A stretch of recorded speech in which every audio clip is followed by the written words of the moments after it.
అప్పుడు లీలావతి భర్తను చూసి, నాదా మనకు సంతానం కలిగించు సత్యనారాయణ సమృతం చేసిన ప్రతిజ్ఞ చేస్తారు కదా, మనకు సంతానం కలిగింది, సత్యనారాయణ సమృతం చేయడు అనెను.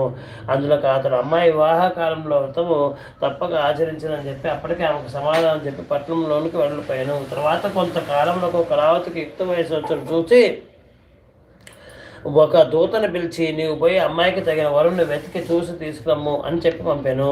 సాధన వయసులో చెప్పగా దూత వెంటనే కాంచనగరంలో పోయి యోగ్యుడైనటువంటి ఒక వయసు కుమారుని చూసి తీసుకుని వచ్చి అతను అన్ని విధులుగా అతని కుమార్తెకి తగిన వారిని చూసి అతని కుమార్తె అయినట్టు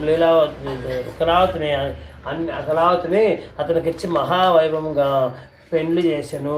ఆ సమయంలో ఆ ఆనందంలో ఉండే వయసుడు సత్యనారాయణ స్వామి వ్రత విషయాన్ని మర్చిపోయాను. అందులో సత్యనారాయణ స్వామికి ఆ వయసుపై కోపం వచ్చాను. అప్పుడు వ్యాపారమున బహు నిపుణమైనటువంటి వయసుడు అల్లంతో కూడా వ్యాపార నిమిత్తమై బయలుదేరి సముద్ర తీరం రత్నసానపురంకి వెళ్ళాను. ఆ రత్నసానపురం చంద్రకేతు అని మహారాజు పరిపాలించు ఉండెను.